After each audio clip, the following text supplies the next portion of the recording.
Story 1. So here's something that happened a couple of years ago. I don't remember all of it, but I figured I'd share it here, as I've been mostly lurking and commenting. I don't write these often, so bear with me. You guys know the drill. So I'm from a big town, but I attend university in a smaller place, so I had to move up there. It's also an area where many tourists go, as the sea is very close by. So naturally, trains on that route are extremely crowded. I, having visited my parents, board the evening regional train, and as usual, crowded.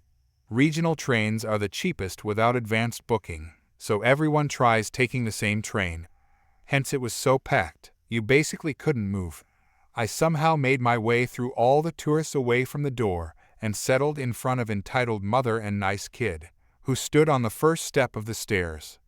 The kid is like maybe 13 or 14 and female, so with me being 18 at the time we're not too far apart age-wise. The train departs and I already start noticing I've made a massive mistake boarding this coach. The entitled mother is the special kind of an entitled person. A minute into the ride she starts ranting. She asks passengers to back off, like hello, lady? Tells them they stink of sweat. Yeah, lady, it's like 25 degrees Celsius and this train is crowded, and constantly reassembles her bags, occupying an entire step on the stairs going to the upper deck. People can sit on those when the train is crowded, but she felt entitled to have her bags there. I'm not too confrontational, so I don't tell her what everyone's thinking, but people's faces tell the entire story. About an hour into the journey, and we're all collectively losing our mind, the nice kid included, judging by her facial expression. The train reaches a small town and brakes quite violently. Caught off guard, the entitled mother bumps into the nice kid, and she stumbles down the stairs. It was just my instinct, but I tried catching her and somehow got a hold of the nice kid. That was close. Entitled mother's time has come. While the kid wants to thank me for stopping her fall, the mom starts screaming at me. Her rant basically goes as follows. Entitled mother, excuse me, did you just touch my daughter? Me, I sure did. Why would you do that? She was about to fall off the stairs. Someone could have gotten hurt. No, she was fine. You're just looking for an excuse to grab her. You pervert. Excuse me, she just nearly fell. I just extended my hands. No, you were not. You are disgusting. I'm going to call the police on you. At this point, I'm already done with her. I just ignore her and hope she stops. Also, the whole coach is looking, and my shrugging is met with similar behavior from the other passengers. Enter the conductor, a total mad lad. He leans into the coach through the door. Conductor, sorry for that abrupt halt. Is everyone fine? Entitled mother, no, I am not. We are being harassed here. The conductor clearly sees how annoyed we are with this lady. He grins, and in his most blunt voice, he comes to my rescue. Conductor, ma'am, this is a train, not a cab. If you want your personal space, feel free to exit and take the next train. It'll only be 2 hours. No, he should get off. She points at me. Me, ma'am, I kept your daughter from falling. Conductor looks at me. I know how to fix this. Would you want to be promoted to first class? Entitled mother, yes, please. Conductor, I am talking to the young man.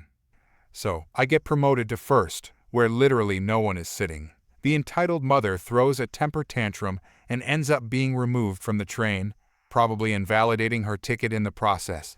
It took 5 minutes of racial slurs, but we got it done. Definitely the weirdest train ride I've ever had. Only feel bad for the nice kid having to wait 2 hours with that woman. Even worse, she probably has to spend a whole vacation with her. Story 2.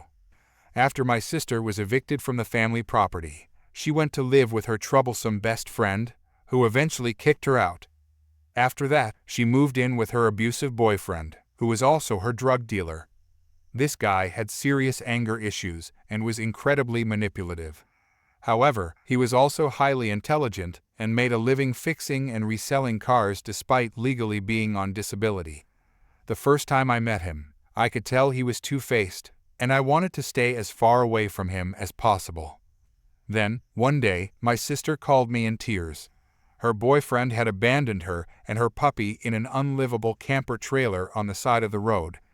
To make matters worse, he was holding her other 2 dogs, her cat, and the title to a car she'd purchased from him hostage.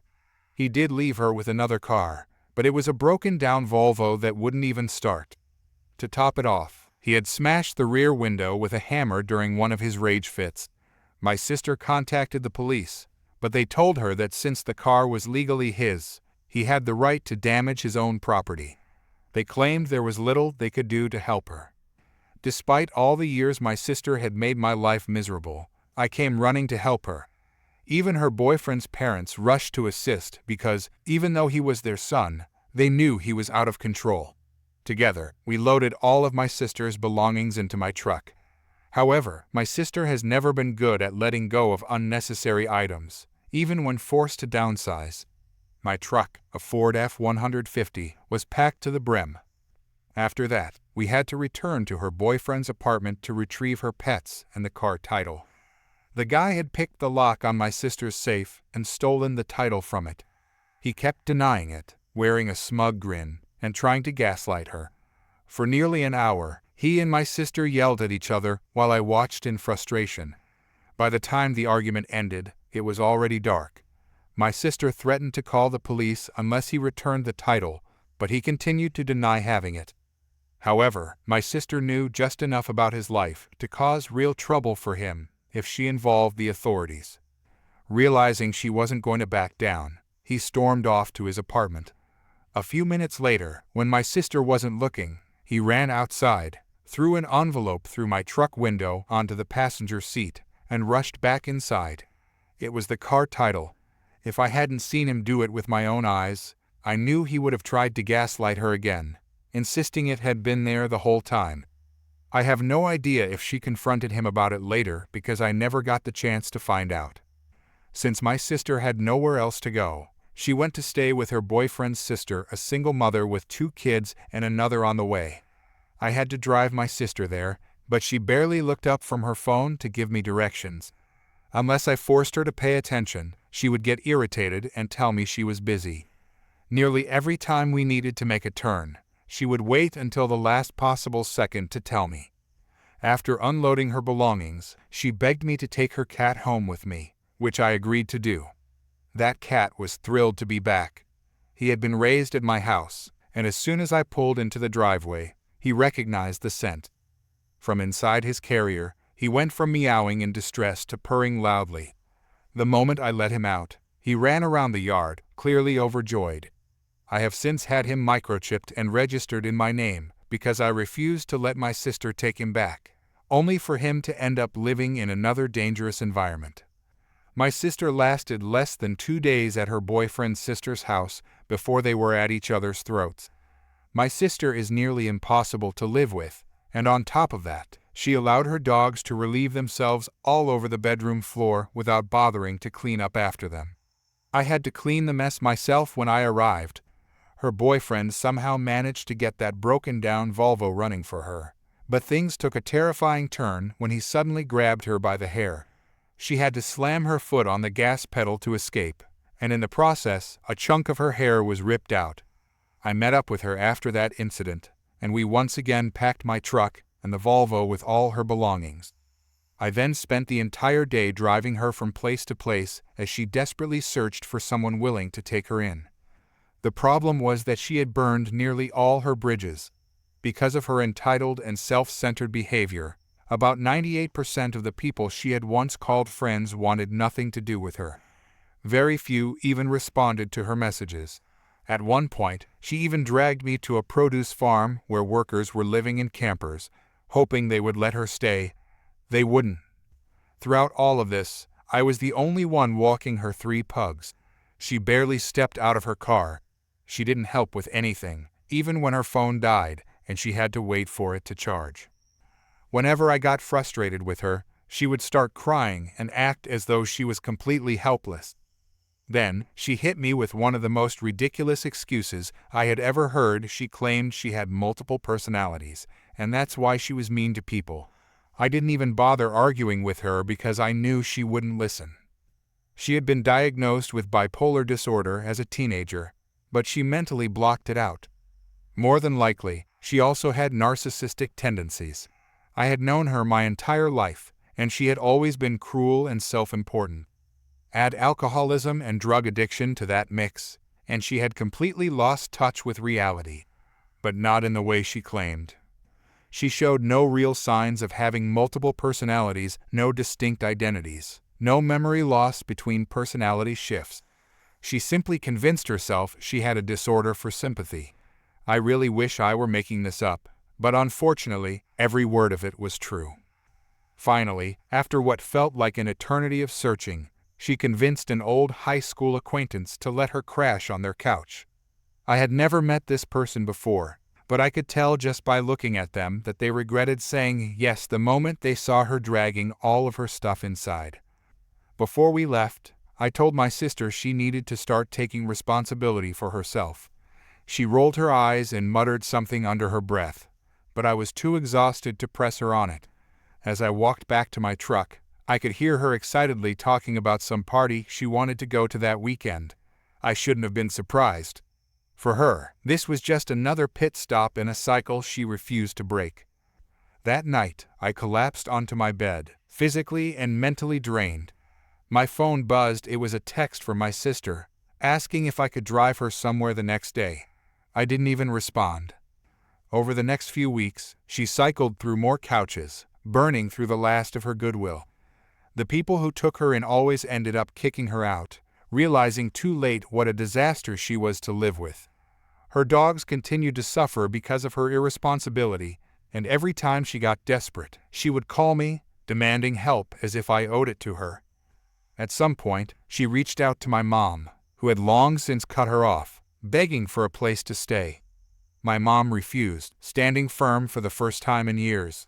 It was a relief to see, but I knew my sister wouldn't stop until she found another enabler. Sure enough, she eventually moved in with a guy she barely knew.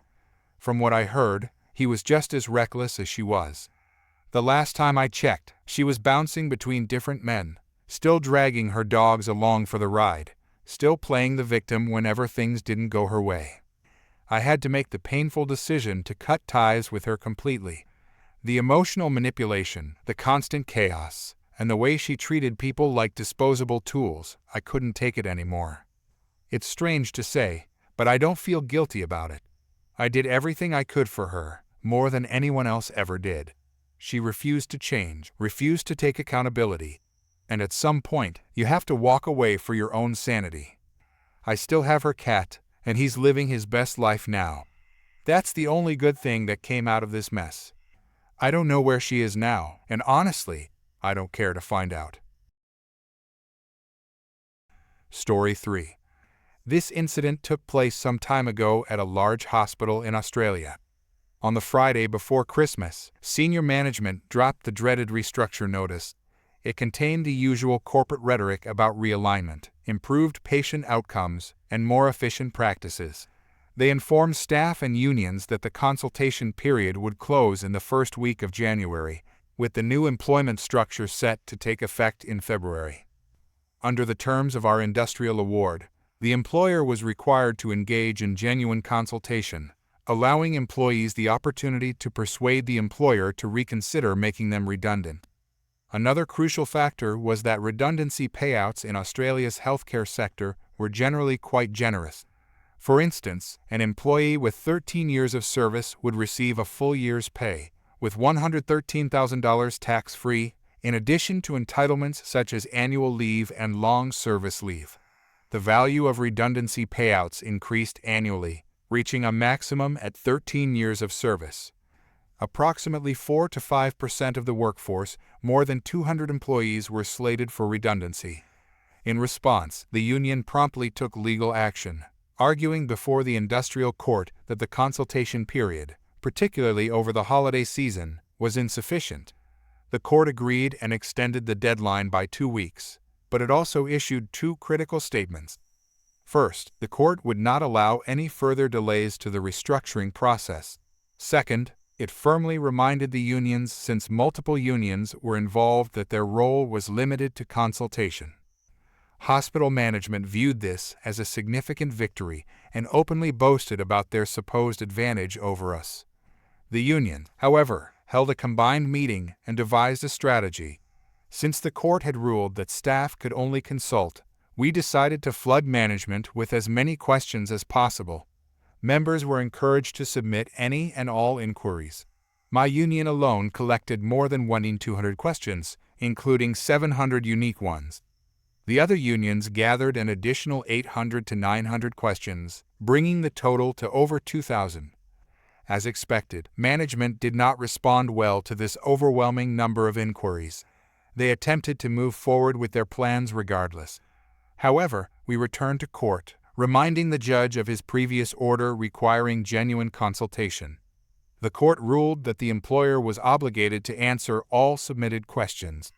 As a result, the restructuring process was placed on hold by court order. What were the questions like? Some focused on the legal ramifications concerning industrial award requirements, while others addressed professional standards, daily operations, and the personal impact on employees. The court ordered both parties to reconvene in 1 month, with hospital management required to provide answers to all questions. 3 weeks later, we received their responses, one-word answers such as yes, no, maybe, possibly, and unsure. This was not genuine consultation. We returned to court, and the judge was furious at the lack of substantive responses. Hospital management argued that answering so many questions was too burdensome.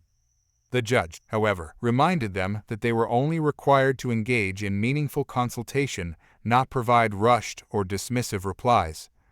By June, the situation remained in a legal holding pattern when hospital management suddenly announced that they were altering the restructure plan based on feedback received. They issued new restructuring documents, stating that the changes would take effect in 4 weeks. However, since the changes constituted a new restructuring plan, fresh consultation was required, something the hospital was unwilling to undertake. Once again, the unions returned to court, reminding the judge about the necessity of genuine consultation. The unions won once more, simply by insisting on following the legal requirements for consultation.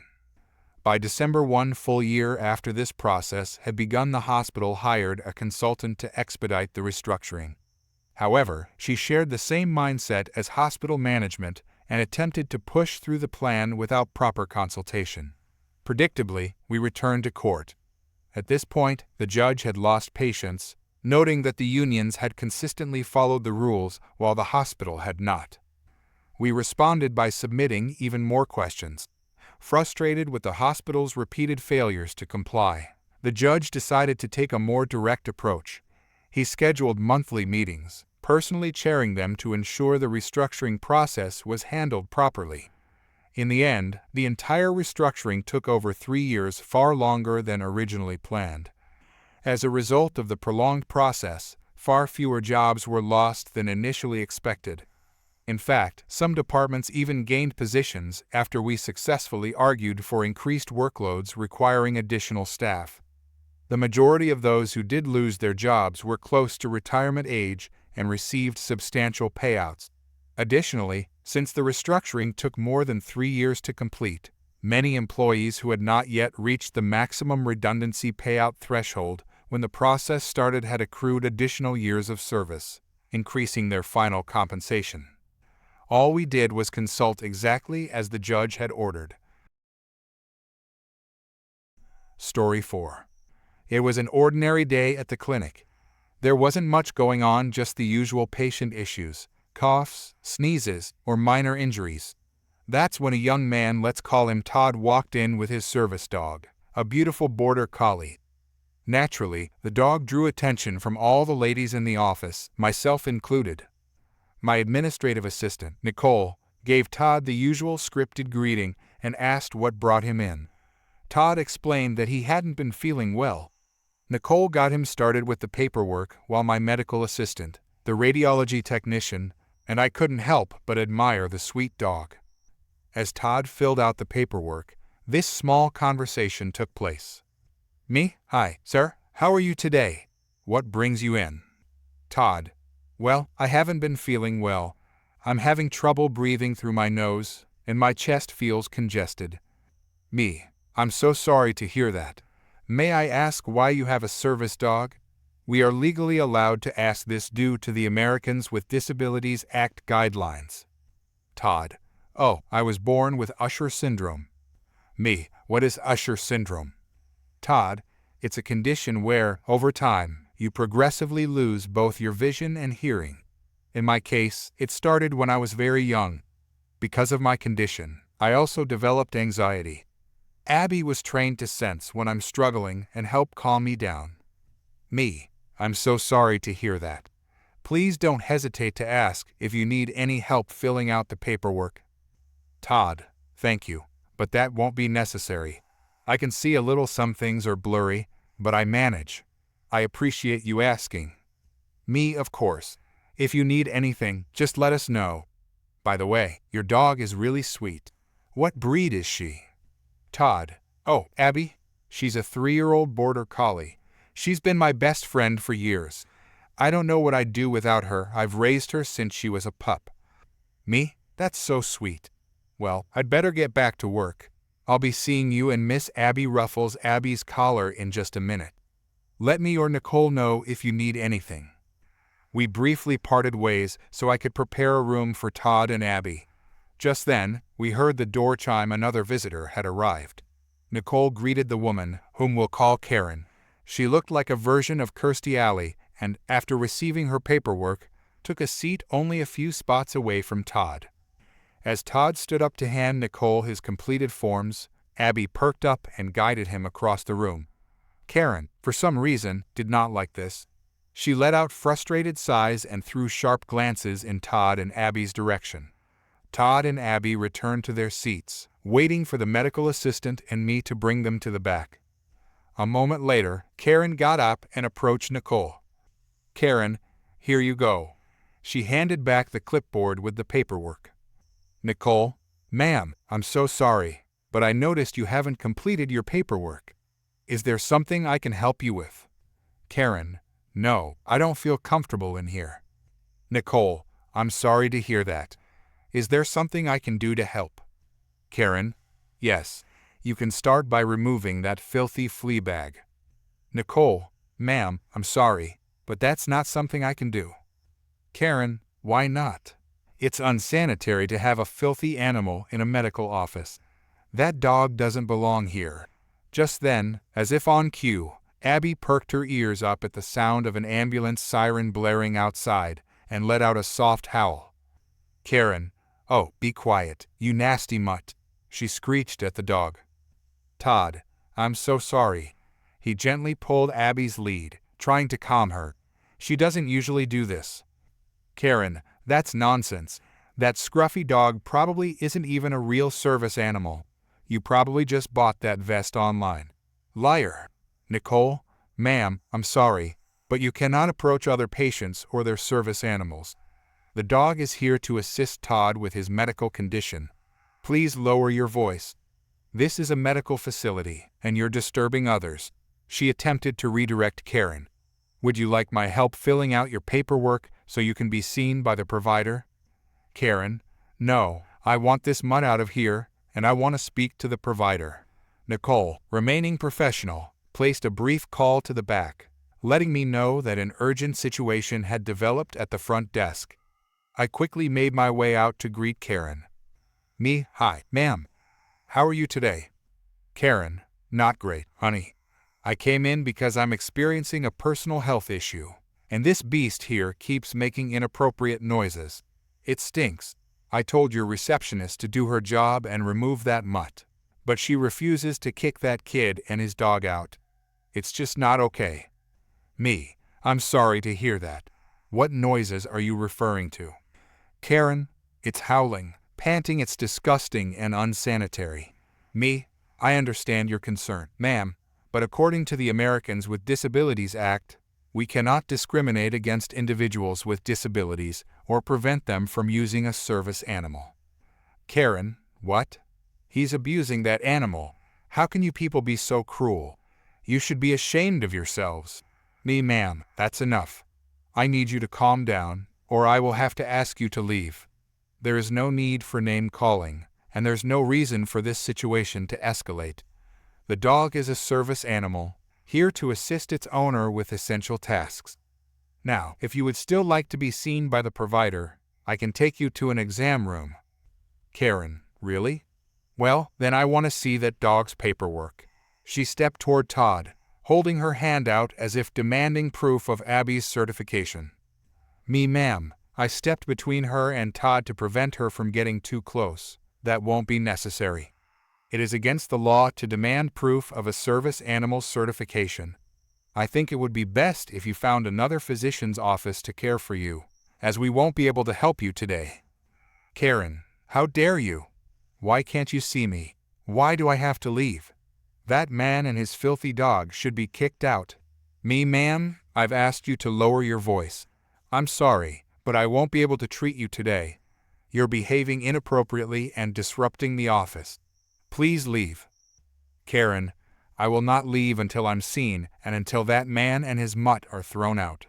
While my attention was focused on Karen, Abby had gotten up, alerting to Todd's distress. Karen's yelling had started to make Todd panic. Before I could react, Todd stood up, grabbed Abby's lead, and suddenly collapsed, hitting one of the waiting room chairs on his way down. I immediately turned around and rushed to him. Me, Nicole, get the medical assistant and the registered nurse now. Karen, oh, stop faking it. She scoffed and stepped closer, kicking Todd's boot as if trying to force him to move. Just then, Nicole returned with the medical assistant and nurse. The three of us knelt beside Todd, assessing him as Nicole firmly asked Karen to step back. Karen, why should I step back? He's faking it. I told you that dog shouldn't be in here. Nicole, who had been handling the situation with remarkable patience, finally had enough. Nicole, ma'am, step back now. You are interfering with medical care. If you don't leave immediately, I will call security. Karen scoffed, but finally took a few steps back, crossing her arms in defiance. Meanwhile, Todd was still unresponsive, his breathing shallow. Abby whined softly, nudging his hand, her tail wagging slightly as if trying to comfort him. The nurse quickly assessed Todd's vitals, while the medical assistant retrieved smelling salts from the supply cabinet. Within moments, Todd groggily opened his eyes, his face pale as he struggled to focus. Me. Todd, can you hear me? You're okay. Just take slow, deep breaths. Abby is here with you. He blinked a few times, his breathing still shaky, and reached out to pet Abby, who immediately responded by pressing her head into his palm. Todd, what? What happened? Me. You fainted, but you're in good hands. Do you feel lightheaded or nauseous? He nodded weakly, trying to sit up. The nurse gently held his shoulder to keep him from moving too fast. Nurse, take it easy. We're going to get you some water and make sure you're stable before we move you. Meanwhile, Karen was still fuming. Karen. Oh, come on. He's fine. This is just an act for attention. I knew that dog wasn't legit. Nicole, maintaining her composure but clearly fed up, reached for the phone. Nicole. Ma'am, this is your final warning. You need to leave, or I will call security. Karen's face twisted in outrage, but before she could launch into another tirade, the clinic doors swung open. Two security officers stepped inside, alerted by Nicole's earlier call. Security officer. Ma'am, we've been informed you're causing a disturbance. We need you to leave the premises immediately. Karen, are you kidding me? What about him and that disgusting dog? He's the one causing problems. Security officer. Ma'am, we have multiple witnesses stating you are the problem. You can leave voluntarily, or we will escort you out. Your choice. Karen opened her mouth to argue, but one look at the officers told her she was out of options. With an exaggerated huff, she grabbed her purse and stormed toward the door, muttering under her breath. Karen, unbelievable. This is discrimination. I'll be reporting this clinic. One of the officers followed her out, ensuring she actually left, while the other stayed behind to check in with us. Security officer, is everyone okay? I nodded, though my focus was still on Todd, who was now sipping water as he slowly regained some color in his face. Me. Yes, thanks for getting here so quickly. After confirming Todd was stable, we helped him into a wheelchair and moved him to a private exam room for further evaluation. Abby trotted beside him, ever watchful. Once we were alone, Todd looked up at me, his expression a mix of embarrassment and gratitude. Todd, I'm really sorry about all that. I didn't mean to cause trouble. Me? Todd, you didn't cause any trouble.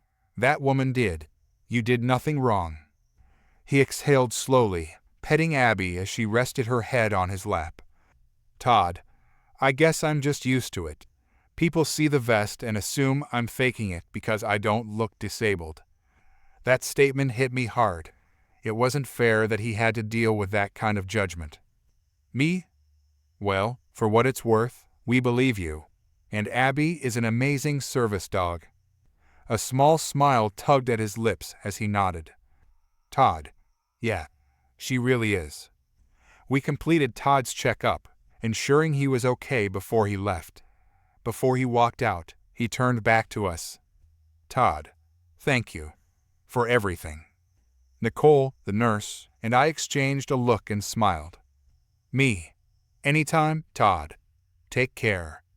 As Todd and Abby stepped out into the world again, I couldn't help but feel relieved that, despite the chaos, the right person walked out the door that day. Story 5. So, a long while back, I picked up a part-time job at Applebee's for dishwasher.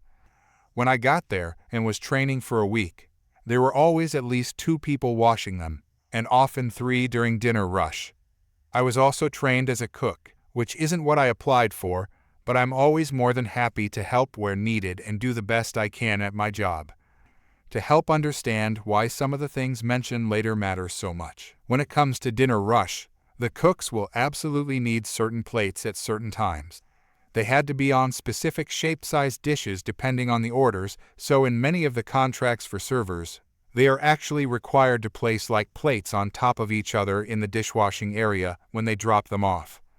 So, back to the story. Once my training was over, in about a week, I quickly ended up being the only person on my shifts doing dishes. I was fine with this, for the most part, as I pride myself in working hard, efficiently, and doing really well if I'm able, and was very proud that I was able to do well enough that they didn't have to have 2-3 people working back there when it was my shift. The only issue, which other dishwashers had, was that the servers, who were all teenage girls, would just toss plates onto the area for the dishes to be washed. This caused huge issues with finding the correct plates needed, when needed, and often caused a hazard for the washer when trying to sift through these horrible piles of dishes that could easily topple over and break at any moment due to them not being placed properly, on top of like shape or size. This was tolerable during regular slow hours, but during dinner rush, it was a nightmare and caused a lot of stress for not only the dishwasher, but the cooks, which also would cause food to get out later than it needed to. Eventually, I started to toss the plastic appetizer trays back over onto the side of the area that the waitresses walked, in hopes that they would maybe think that, oh, this stuff is actually falling all over. Maybe I should place these up here better. Nope. They just chuck it back up there and walk off. I kept this up for a while to where they finally figured out that it was happening too often for it to just be a coincidence, and one saw me toss it over. She and I got into a very loud argument, as she decided to accuse me of throwing it directly at her when she wasn't anywhere near it. So, of course, the manager comes in because we're yelling and things aren't getting done. She tells the girl that it is her job to place plates there properly, and that they needed to do it right, and made sure to tell all of the waitresses this, which was nice. She told me to go ahead and take a break outside real fast to cool off. I did. For the next week, all was well and right with things at work, and the waitresses were doing their jobs properly. Granted, they'd make snide remarks to me as they did almost the whole time, but I could ignore that. I just wanted to be able to properly do my work, and before they had to do theirs properly, I couldn't do mine, and so on for the cooks. The cooks loved that I got that done and were fairly fond of me. This is where the story gets into fitting this Reddit group. So it only lasts around a week, and the same behavior starts back up. So obviously I start doing what I did before as well, and the same waitress gets into it with me again over it. This time, though, the manager sends her off and decides to scold me because she didn't want to keep dealing with the whole issue and waitresses. I told her it's their job to do this properly and that it's hindering me from doing mine well and the cooks from doing theirs well in return. I told her that she needed to do her job and get the waitresses to do theirs properly. Her response: she said she wasn't a babysitter, that I was just OCD, and that my job wasn't that hard. Big mistake on her part. It was dinner rush, and while I love to do good work, I don't tolerate being treated poorly at work and blamed for issues that are not my fault. So I told her that if she didn't want to be a babysitter, to not hire kids that can't even do what a kindergartner can do by matching the same plates to each other, and that I was done. I walked off and went to her office to return the shoes etc. I got from the job. As I was doing this, I could hear her cursing a huge amount back in the kitchen area, trying to find 4 cooks waitresses to do the job only I was doing during dinner rush. I wonder where that "your job is not that hard" mentality went. Around a week later, I was at a bar and one of the cooks had come in and was talking to me pretty much begging me to come back. Nope,